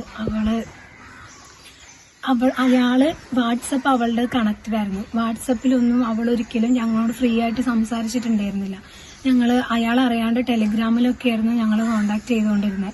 എന്നിട്ട് അയാൾ ഇടയ്ക്ക് അവളെ നമ്പറിൽ നിന്ന് മെസ്സേജ് അയക്കും. ഇനിയിപ്പോൾ അവളെന്തേലും അയാളെ കുറിച്ച് ഞങ്ങളോട് പറഞ്ഞിട്ടുണ്ടോന്ന് അറിയാം. അതുപോലെ തന്നെ വിളിച്ച് ഫോൺ സ്പീക്കറിൽ ഇട്ടിട്ട് അവളെ നിർബന്ധിക്കാറുണ്ടായിരുന്നു സംസാരിക്കാൻ. അയാളുള്ളത് അറിയിക്കാണ്ട് അവളെ ഭയങ്കരമായിട്ട് നിർബന്ധിക്കും ഞങ്ങളോട് സംസാരിക്കാൻ. പക്ഷെ അവൾ നേരത്തെ പറഞ്ഞു വെക്കും ഇങ്ങനെയൊക്കെ ചെയ്യും. അവൾ ഫോണിൽ പോലും അവൾക്ക് ശരിക്കും ഒന്ന് ഷെയർ ചെയ്യാം, അവളെ അവസ്ഥ ഷെയർ ചെയ്യാൻ അവൾക്ക് അധികം പറ്റുന്നുണ്ടായിരുന്നില്ല. ഇയാളിങ്ങനെ ഫോണ് കണക്റ്റഡ് ആക്കി വെച്ചിട്ടുണ്ട്. അതുപോലെ അവളെ ഫോണ് അയാൾ ഇടയ്ക്കിടയ്ക്ക് എടുത്ത് ചെക്ക് ചെയ്യും, മെസ്സേജസ് ചെക്ക് ചെയ്യും. അങ്ങനെയൊക്കെയായിരുന്നു അയാള്. ഭർത്താവ് പ്രബിനെതിരെ ആത്മഹത്യാ പ്രേരണം, പീഡനം തുടങ്ങിയ കുറ്റങ്ങൾക്കുള്ള ജാമ്യമില്ലാ വകുപ്പുകളാണ് പോലീസ് ചുമത്തിയിരിക്കുന്നത്. പ്രബിനെ മഞ്ചേരി കോടതിയിൽ ഹാജരാക്കി. വിശദാംശങ്ങളുമായി CV അനുമോദ് ചേരുന്നുണ്ട് മലപ്പുറത്തുനിന്ന്. അനുമോദ്, ഈ വിഷ്ണുജയുടെ സുഹൃത്ത് പറയുന്നതനുസരിച്ച് ഒരു ടോക്സിക് ആയിട്ടുള്ള വ്യക്തിയാണ് ഈ ഭർത്താവ് പ്രബിൻ എന്നാണ് മനസ്സിലാക്കാൻ കഴിയുന്നത്. ഇങ്ങനെ ഭാര്യയുടെ ഫോൺ നിരീക്ഷിക്കുക, സുഹൃത്തുക്കളോട് സംസാരിക്കുന്നത് പോലും നിരീക്ഷിക്കുക, അങ്ങനെ ഒരു ക്രൂരമായ സമാനതകളില്ലാത്ത പീഡനം ഈ പെൺകുട്ടി ഭർത്തൃ വീട്ടിൽ അനുഭവിച്ചിരുന്നുവെന്ന് വെളിപ്പെടുത്തലുണ്ട്.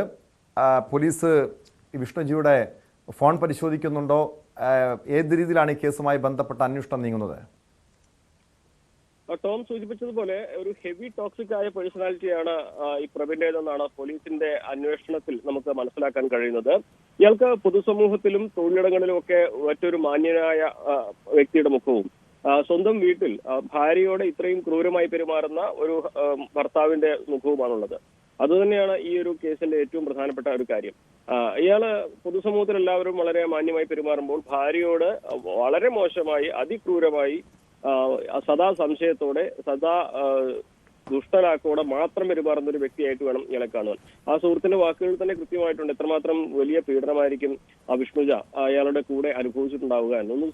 സ്വസ്ഥമായിട്ടൊന്ന് ഫോൺ ചെയ്യാൻ പോലുമുള്ള സ്വാതന്ത്ര്യമില്ലാതെ, വീട്ടുകാരെ വിളിക്കാൻ കഴിയാതെ, സദാ സംശയത്തിന് നിലനിൽക്കുന്ന ഭർത്താവും കുറ്റപ്പെടുത്തലുകളും അപഹസിക്കലും അതുപോലെ തന്നെ ശാരീരികമായിട്ടുള്ള പീഡനങ്ങളും ഒക്കെ ആ കുട്ടി ഈ കാലയളവിൽ മുഴുവൻ അനുഭവിച്ചിട്ടുണ്ട് എന്നുള്ളതാണ് വളരെ ദുഃഖകരമായ ഒരു കാര്യം.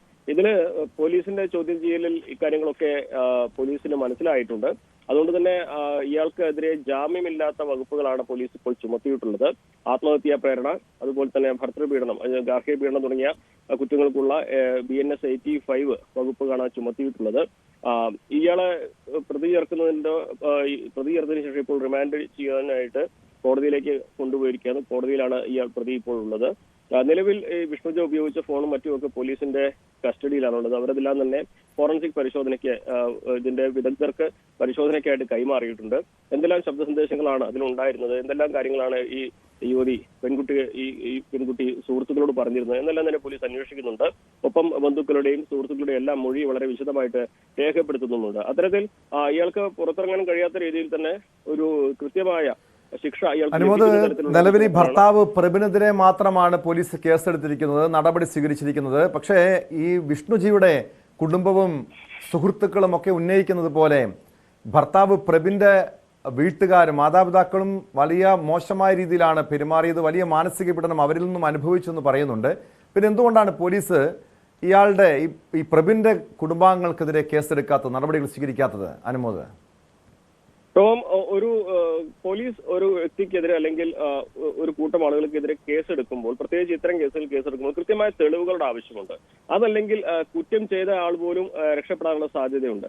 അതുകൊണ്ടാണ് നിലവിൽ ഈ കുട്ടിയുടെ ബന്ധുക്കളുടെ മൊഴി ഉണ്ടെങ്കിൽ പോലും ഈ പ്രബിന്റെ കുടുംബാംഗങ്ങൾക്കെതിരെയുള്ള തെളിവുകൾ ലഭിച്ചിട്ടില്ല. സ്ത്രീധനം ആരോപിച്ചു എന്ന് ഒരു ആരോപണമുണ്ടെങ്കിലും അതിന് കൃത്യം തെളിവ് പോലീസിന് കണ്ടെത്താൻ കഴിഞ്ഞിട്ടില്ല. അതുപോലെ തന്നെ ഈ കുടുംബാംഗങ്ങൾ പറയുന്നത് ഇവർ തമ്മിൽ അഭിപ്രായ വ്യത്യാസം ഉണ്ടായിരുന്നു, പക്ഷെ അത് ഇത്രത്തോളം വലുതാകും എന്ന് കരുതിയില്ല എന്ന് മാത്രമാണെങ്കിൽ പോലും അവരെ ഈ കേസിൽ ഉൾപ്പെടുത്തുവാൻ, അവർക്കെതിരെ വകുപ്പുകൾ ചുമത്തുവാനുള്ള തെളിവുകളും അതിന്റെ മൊഴികളും ഒന്നും പൂർണ്ണമായിട്ടും പോലീസിന് ലഭിച്ചിട്ടില്ല എന്നുള്ളതാണ്. അങ്ങനെ പൂർണ്ണമായിട്ടും പോലീസിന് തെളിവ് ലഭിക്കാതെ പോലീസിന് ഈ കേസിൽ കൃത്യമായിട്ട് അവരെ ചേർത്തിണക്കാൻ കഴിയാത്ത തരത്തിൽ അവരെ ഉൾക്കൊള്ളിച്ചാൽ അത് പ്രബിൻ കൂടി രക്ഷപ്പെടാനുള്ള ഒരു സാഹചര്യം ഒരുക്കും എന്നുള്ളത് കൊണ്ടാണ് പോലീസ് അവർക്കെതിരെ ഇപ്പോൾ നടപടി എടുക്കാത്തത്. അവർക്കെതിരെ ചില തെളിവ് ശേഖരിച്ച് അവർക്കെതിരെയുള്ള നടപടികൾ അത്തരത്തിൽ ശാസ്ത്രീയ തെളിവുകളും സാഹചര്യ തെളിവുകളും എല്ലാം ശേഖരിച്ചതിന് ശേഷം മാത്രമേ അത്തരത്തിലേക്ക് നടപടിയിലേക്ക് മുന്നോട്ട് പോകൂ എന്ന വിവരമാണ് പോലീസിന്റെ ഭാഗത്ത് നമുക്ക് ലഭിച്ചിരിക്കുന്നത്. കൃത്യമായ തെളിവുകളില്ലെങ്കിൽ അത് ഈ കേസിനെ ഒന്നാകെ ബാധിക്കുമെന്നത് കൊണ്ടാണ് പോലീസ് അത്തരത്തിൽ വളരെ വിശദമായിട്ട് വ്യക്തമായിട്ട് ഈ ഒരു രീതിയിൽ മുന്നോട്ട് പോകുന്നത്. തെളിവുകൾ ലഭ്യമാകുന്ന മുറയ്ക്ക് ഇവർക്കെതിരെയും കേസെടുക്കാനുള്ള സാധ്യത തന്നെയാണ് പോലീസ് പങ്കുവച്ചിരിക്കുന്നത്. ടോം, അനുമോദ്, ഈ വിഷ്ണുജിയുടെ ആത്മഹത്യാക്കുറിപ്പ് മറ്റവിടെ നിന്ന് ലഭിച്ചിരുന്നോ? അല്ലെങ്കിൽ ഈ ഫോണിൽ സുഹൃത്തുക്കൾക്കോ ബന്ധുക്കൾക്കോ ഈ പീഡനത്തെക്കുറിച്ച്, ഭർത്താവിൽ നിന്നും ഭർത്തൃ വീട്ടുകാരിൽ നിന്നും നേരിട്ട മാനസിക പീഡനത്തെക്കുറിച്ചും മറ്റ് ശാരീരിക പീഡനത്തെക്കുറിച്ചൊക്കെ സന്ദേശങ്ങളിൽ, മൊബൈൽ ഫോണിലുള്ള സന്ദേശങ്ങളിൽ അത്തരം തെളിവുകൾ ഉണ്ടായിരുന്നോ? പോലീസ് ആ രീതിയിലുള്ള അന്വേഷണം പോലീസിന്റെ ഭാഗത്ത് നിന്ന് എങ്ങനെയാണ് നീങ്ങുന്നത്? ആത്മഹത്യയെക്കുറിച്ചൊന്നും ഇതുവരെ കണ്ടെത്തിയിട്ടില്ല എന്നാണ് പോലീസിന്റെ ഭാഗത്തു നിന്നും നമുക്ക് അറിയാൻ കഴിഞ്ഞത്. അത്തരത്തിൽ എഴുത്തുകളൊന്നും എഴുതി വെച്ചിട്ടില്ല. ഈ കുട്ടിയുടെ ഫോൺ നിലവിൽ മഞ്ചേരി പോലീസിന്റെ കസ്റ്റഡിയിലുണ്ട്. അവരത് ശാസ്ത്രീയ പരിശോധനയ്ക്കായി ഫോറൻസിക് വിഭാഗത്തിന് കൈമാറിയിട്ടുണ്ട്. അതിൽ കാരണം എന്തെങ്കിലും തരത്തിലുള്ള തെളിവുകൾ അതിൽ കണ്ടെത്താൻ സാധ്യതയുണ്ടെങ്കിൽ അത് പൂർണ്ണമായിട്ടും കണ്ടെടുക്കണമെന്ന ഒരു കൃത്യമായ നിരീക്ഷണം ഉള്ളത് കൊണ്ടാണ് അവർ ഫോറൻസിക് വിഭാഗത്തിന് ഈ വിദഗ്ധർക്ക് ഇതിന്റെ ഫോൺ കൈമാറിയിട്ടുള്ളത്. അതിൽ ഡിലീറ്റ് ചെയ്യപ്പെട്ട മെസ്സേജുകളോ അല്ലെങ്കിൽ ചിത്രങ്ങളോ വീഡിയോകളോ ഉണ്ടെങ്കിൽ അത് വീണ്ടെടുക്കാനുള്ള നടപടികളാണ് പോലീസിന്റെ ഭാഗത്ത് നിന്ന് ഉണ്ടായിരിക്കുന്നത്. പക്ഷേ ഇവിടെ ശബ്ദ സന്ദേശങ്ങൾ പോലീസിന്റെ പക്കലുണ്ട് എന്നാണ് നമുക്ക് അറിയാൻ കഴിഞ്ഞിട്ടുള്ളത്. ഒപ്പം ഈ കുട്ടി പങ്കുവച്ച വിവരങ്ങൾ, നേരിട്ട് പങ്കുവച്ച വിവരങ്ങൾ ഈ കുട്ടിയുടെ സുഹൃത്തുക്കളും ബന്ധുക്കളും പോലീസിന് നൽകിയിട്ടുണ്ട്. അങ്ങനെ നിലവിൽ പ്രബിനെതിരെ ഈ പറയുന്ന ആത്മഹത്യാ പ്രേരണയും അതുപോലെ തന്നെ ഗാർഹിക പീഡനവും എല്ലാം തന്നെ കൃത്യമായിട്ട് ചാർത്താൻ കഴിയുന്ന തരത്തിലുള്ള സാഹചര്യം ആ മൊഴികളിലും ഈ ശാസ്ത്രീയ തെളിവുകളിലും ഉണ്ടായിട്ടുണ്ട്. നിലവിലെ സാഹചര്യത്തിൽ പ്രബിനെതിരെ മാത്രമാണ് ഈ വകുപ്പുകൾ അല്ലെങ്കിൽ ഈ തെളിവുകൾ ഇപ്പോൾ നിലനിൽക്കുന്നത്. അതിനപ്പുറത്തേക്കുള്ള തെളിവുകളും മറ്റു കാര്യങ്ങളും അന്വേഷണത്തിന്റെ വരും ദിവസങ്ങളിൽ മാത്രമേ പോലീസിന് ലഭ്യമാവുകയുള്ളൂ. പ്രത്യേകിച്ച് മൊബൈൽ ഫോണിന്റെ ശാസ്ത്രീയ പരിശോധനാ ഫലം കൂടി ലഭ്യമായതിനു ശേഷമേ പോലീസിന് ആ തരം നടപടികളിലേക്ക് കടക്കാൻ കഴിയുകയുള്ളൂ. ടോം, വ്യക്തമാണ്.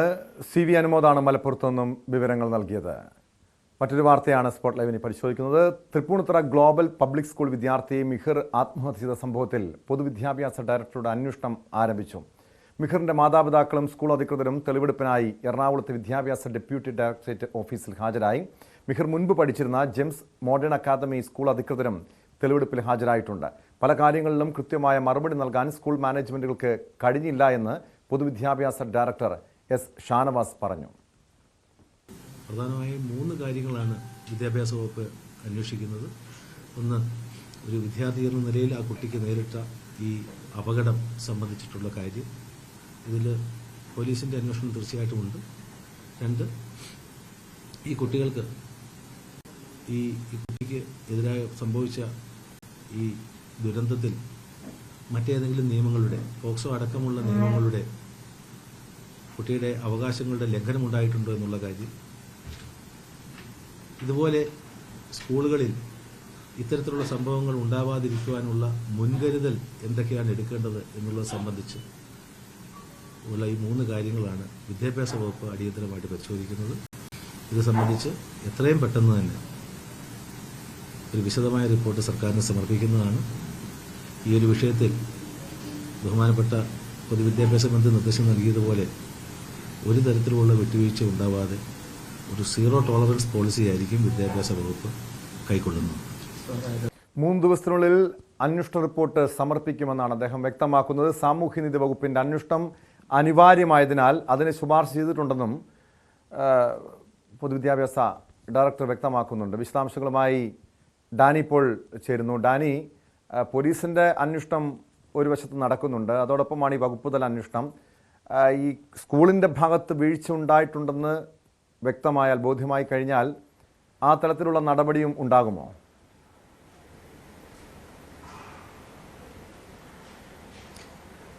ടോം, അദ്ദേഹത്തിൻ്റെ വാക്കുകൾ അത്തരമൊരു സൂചനയാണ് ഉള്ളത്. കാരണം ഇത് അദ്ദേഹം വ്യക്തമാക്കുന്നത്, പൊതുവിദ്യാഭ്യാസ വകുപ്പ് ഡയറക്ടർ വ്യക്തമാക്കുന്നത് വളരെ കൃത്യമായിട്ട് തന്നെയാണ്. കാരണം ഇത് ഒരു പൊതുവിദ്യാഭ്യാസ വകുപ്പിൻ്റെ കീഴിൽ വരുന്നതല്ല, വിദ്യാഭ്യാസ വകുപ്പിൻ്റെ കീഴിൽ വരുന്നതല്ല എങ്കിൽ കൂടിയും ഈ സ്ഥാപനങ്ങൾക്കെല്ലാം പ്രവർത്തിക്കണമെങ്കിൽ NOC ആവശ്യമാണ്. സംസ്ഥാന സർക്കാരിൻ്റെ വിദ്യാഭ്യാസ വകുപ്പിൻ്റെ NOC ആവശ്യമാണ്. അതായത് ഈ കാര്യത്തിലെല്ലാം വേണ്ടി വന്നാൽ ഇടപെടാൻ കഴിയും എന്ന് തന്നെയാണ് അദ്ദേഹം സൂചിപ്പിക്കുന്നത്. സ്കൂളിൻ്റെ ഭാഗത്തുനിന്ന് ഈ കാര്യങ്ങളിൽ കാര്യങ്ങൾക്ക് ചോദിച്ചതിന് മറുപടി ഉണ്ടാകണം. ഇന്ന് ഏതായാലും പല കാര്യങ്ങൾക്കും അവ്യക്തത നിറഞ്ഞ മറുപടികളാണ് ഈ മിഹിർ നേരത്തെ പഠിച്ചിരുന്ന ജെംസ് ഇൻ്റർനാഷണലിൻ്റെയും അതോടൊപ്പം തന്നെ ഇപ്പോൾ പഠിച്ചിരുന്ന ഗ്ലോബൽ പബ്ലിക് സ്കൂളിൻ്റെയും അധികൃതരുടെ ഭാഗത്തു നിന്നുണ്ടായത് പല അവ്യക്തതകൾ നിറഞ്ഞ കാര്യങ്ങൾ തന്നെയാണ് ഉണ്ടായതെന്ന് അദ്ദേഹം പറയുന്നു. ഒപ്പം വളരെ പ്രധാനപ്പെട്ടൊരു കാര്യം, NOC സംബന്ധമായ കാര്യങ്ങൾ അത് ഹാജരാക്കാൻ ആവശ്യപ്പെട്ടു, അത് ഹാജരാക്കിയിരുന്നില്ല. അപ്പോൾ രേഖാമൂലം ഇന്ന് അവർക്ക് അത് കത്തായിട്ട് തന്നെ നൽകിയിരിക്കുന്നു. ഇത് ഹാജരാക്കണം എന്ന് എന്നത് ചോദിച്ചു. ഇത് കയ്യിലുണ്ടോ എന്ന ചോദ്യത്തിനും ഈ വന്നവർക്ക് സ്കൂളുമായി ബന്ധപ്പെട്ട് പ്രവർത്തിക്കുന്നവർക്ക് അവർക്ക് കൃത്യമായൊരു മറുപടി ഇല്ലാതെ എവിടെയാണ് എന്താണെന്ന് ചോദിച്ചു. അതുകൊണ്ട് ഈ ദിവസത്തിനുള്ളിൽ തന്നെ 3 ദിവസത്തിനുള്ളിൽ റിപ്പോർട്ട് സമർപ്പിക്കും. അതിന് മുൻപായിട്ട് തന്നെ ഈ രേഖകൾ കൃത്യമായി ഇവിടെ സമർപ്പിച്ചിരിക്കണം എന്ന് പറഞ്ഞിട്ടുണ്ട്. അല്ല എങ്കിൽ അതിൽ നടപടികളിലേക്ക് നീങ്ങുമെന്ന അറിയിപ്പും കൊടുത്തിട്ടുണ്ട്. ഏതായാലും NOC ഉണ്ടാകും എന്ന് തന്നെയാണ് അവർ പ്രതീക്ഷിക്കുന്നത്. കാരണം അതില്ലാതെ ഈ വിദ്യാലയങ്ങൾക്ക് പ്രവർത്തിക്കാൻ കഴിയുന്നതല്ല. അങ്ങനെ പ്രവർത്തിക്കാനുള്ള ഒരു ധാരണയും സർക്കാരിൻ്റെ ഭാഗത്തുനിന്ന് ഇല്ലതാനും. അപ്പോൾ ഈ കാര്യങ്ങളിൽ കൃത്യമായ രീതിയിലുള്ള രേഖകൾ ഹാജരാക്കാനായിട്ട് ഇവരോട് ആവശ്യപ്പെട്ടിട്ടുണ്ട്. ആ രേഖകൾ ഹാജരാക്കിയില്ലെങ്കിൽ നടപടികളിലേക്ക് നീങ്ങുമെന്ന സൂചന തന്നെയാണ് അദ്ദേഹം നൽകിയത്. ഒപ്പം പ്രധാനമായും തന്നെയും പൊതുവിദ്യാഭ്യാസ വകുപ്പ് അന്വേഷിക്കുന്നത് ഇത്തരം രേഖകൾ അത് മാനദണ്ഡങ്ങൾ അനുസരിച്ചാണോ ഈ വിദ്യാഭ്യാസ സ്ഥാപനങ്ങൾ പ്രവർത്തിക്കുന്നത്, അതോടൊപ്പം തന്നെ ഇവിടെ നടന്നിട്ടുള്ള വിഷയങ്ങൾ അത് പോക്സോയിൻ്റെ പരിധിയിൽ വരുന്നതാണോ, അല്ലെങ്കിൽ കുറ്റകൃത്യങ്ങൾ തടയാനുള്ള നടപടികൾ എന്താണ് ഈ സ്ഥാപനങ്ങൾ എടുത്തിട്ടുള്ളത്, ഇതുവരെ സ്വീകരിച്ച നടപടികൾ എങ്ങനെയാണ്. ഇങ്ങനെ 3 കാറ്റഗറികളിലായാണ് വിദ്യാഭ്യാസ വകുപ്പിൻ്റെ അന്വേഷണം നടക്കുന്നത്. അതുകൊണ്ട് ഈ കാര്യങ്ങൾ ഇനിയുള്ള ദിവസങ്ങളിലും അന്വേഷണം ഉണ്ടാകുമെന്ന് പറഞ്ഞിട്ടുണ്ട്. അദ്ദേഹം ഇന്ന് തിരിച്ചു പോകും. പക്ഷേ ഇതിൻ്റെ തുടർ പ്രവർത്തനങ്ങൾ അടുത്ത ദിവസങ്ങളിലും തന്നെ ഉണ്ടാകുമെന്നാണ് അറിയിച്ചിരിക്കുന്നത്. നേരത്തെ ടോം സൂചിപ്പിച്ചതുപോലെ പോലീസിൻ്റെ ഭാഗത്തു നിന്ന് ഇതിൻ്റെ ഒരു ക്രൈം സീൻ സംബന്ധിയായ കാര്യങ്ങൾ അന്വേഷണം നടക്കുന്നുണ്ട്. അതിൽ മാതാപിതാക്കൾ നൽകിയ ഡിജിറ്റൽ എവിഡൻസുകളുണ്ട്. അവർ പലതും ശേഖരിച്ചിട്ടുണ്ട്. അത് ഇവരുടെ സഹപാഠികളിൽ നിന്നും മറ്റുമായിട്ട് ശേഖരിച്ച കാര്യങ്ങളാണ്. മിഹിറിൻ്റെ മരണം ഒരു ആഘോഷമാക്കി ഒരു വിഭാഗം വിദ്യാർത്ഥികൾ മാറ്റിയെങ്കിൽ അത് സംബന്ധിയായ കാര്യങ്ങളിലുള്ള അന്വേഷണം കൃത്യമായി നടക്കണമെന്ന് തന്നെയാണ് പറയുന്നത്. ഇന്നിപ്പോൾ ഈ ഡയറക്ടറും പറഞ്ഞത് ആ കാര്യം തന്നെയാണ്. അങ്ങനെ ചില തെളിവുകൾ അവർ കൈമാറാമെന്ന് പറഞ്ഞിട്ടുണ്ട്. അങ്ങനെ അത് തന്നെയാണ് പോലീസിന്റെ പ്രാഥമികമായിട്ടുള്ള കണ്ടെത്തൽ. മിഹിർ റാഗിങ്ങിന് ഇരയായിട്ടുണ്ടെന്നാണ്. അതുമായി ബന്ധപ്പെട്ട തെളിവുകൾ കൃത്യമായി ലഭ്യമായിട്ടുണ്ടോ? ഈ സ്കൂള് ഗ്ലോബൽ സ്കൂൾ അധികൃതർ തുടക്കം മുതൽ വാദിച്ചിരുന്ന കാര്യം സ്കൂളിൽ വെച്ച് ഇതുപോലുള്ള സംഭവങ്ങൾ ഉണ്ടായിട്ടില്ല എന്നാണ്. അതുകൊണ്ട് തന്നെയാണ് ഈ കേസ് അട്ടിമറിക്കാനുള്ള ശ്രമം ഉണ്ടായി എന്ന് മിഹിറിൻ്റെ കുടുംബം ഉന്നയിച്ചത്. അതും സ്കൂളിൻ്റെ ഭാഗത്തുനിന്നുണ്ടായി എന്ന് ആരോപണം ഉന്നയിച്ചത്. ഈ CCTV ദൃശ്യങ്ങളിലോ അല്ലെങ്കിൽ കൃത്യമായ തെളിവോ ഡിജിറ്റൽ തെളിവുകളോ പോലീസിന് ഈ കേസുമായി ബന്ധപ്പെട്ട് കണ്ടെത്താൻ കഴിഞ്ഞിട്ടുണ്ടോ ഡാനി?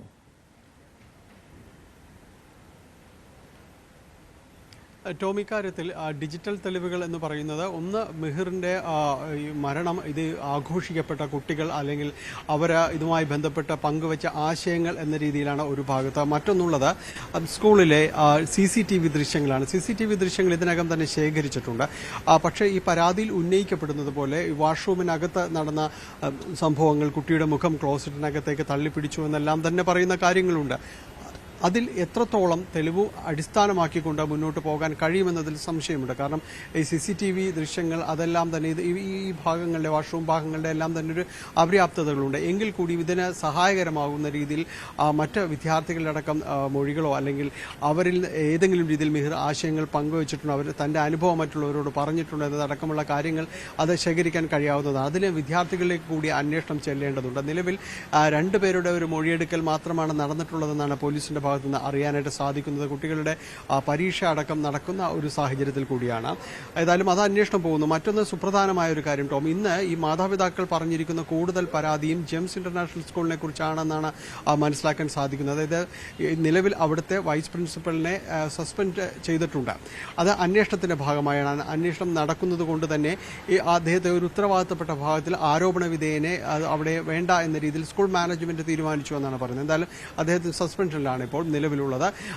അവർ ആ വിദ്യാലയത്തിൽ വലിയ രീതിയിലുള്ളൊരു കഷ്ടതകൾ മിഹിർ അനുഭവിച്ചിരുന്നു എന്നാണ് മാതാപിതാക്കൾ പറയുന്നത്. അതിൻ്റെ ഒരു തുടർച്ചയായാണ് അവിടെ നിന്ന് ഇവിടെ മാറ്റി മറ്റൊരു സ്കൂളിലേക്ക് കൊണ്ടുപോകേണ്ടി വന്നിരുന്നത്. അവിടെ ഒറ്റയ്ക്ക് ഇരിക്കുന്ന പരീക്ഷ അടക്കം ഒറ്റയ്ക്ക് മാറ്റിയിരുത്തുന്ന ഒരു അനുഭവങ്ങളെല്ലാം ഉണ്ടായിട്ടുണ്ട് എന്നാണ് അവർ പറഞ്ഞിട്ടുള്ളത്. അപ്പോൾ അവിടെ കടുത്ത മാനസിക പീഡനവും ഒറ്റപ്പെടലും എല്ലാം അനുഭവിച്ചതിൻ്റെ പശ്ചാത്തലത്തിലാണ് അവിടെ നിന്ന് മാറ്റേണ്ടി വന്നത്. പക്ഷേ അതിൻ്റെ ഒരു തുടർച്ച, അവിടെ ഉണ്ടായിരുന്ന വിഷയങ്ങളുടെ ഒരു തുടർച്ച തന്നെ പിന്നീട് അടുത്ത സ്ഥാപനത്തിൽ, വിദ്യാഭ്യാസ സ്ഥാപനത്തിലും എങ്ങനെ വന്നു എന്നതാണ് പോലീസ് അന്വേഷിക്കുന്നത്. തിരിച്ചും അവിടേക്ക് എത്തുമ്പോൾ ഇതിന് ഉണ്ടായ യഥാർത്ഥ കാരണം എന്താണ്, ഏതെങ്കിലും ഡാനി പോളാണ് വിവരങ്ങൾ നൽകിയത്. തൃപ്പൂണിത്തുറ ഗ്ലോബൽ പബ്ലിക് സ്കൂൾ വിദ്യാർത്ഥി മിഹിർ ആത്മഹത്യ ചെയ്ത സംഭവത്തിലാണ് പൊതുവിദ്യാഭ്യാസ ഡയറക്ടറുടെ അന്വേഷണം തുടങ്ങിയിരിക്കുന്നത്. പോലീസും ഈ കേസുമായി ബന്ധപ്പെട്ട പോലീസിന്റെ അന്വേഷണം പുരോഗമിക്കുകയാണ്. മിഹിർ റാഗിങ്ങിന് ഇരയായി എന്ന് തന്നെയാണ് പോലീസിന്റെ പ്രാഥമികമായിട്ടുള്ള കണ്ടെത്തൽ.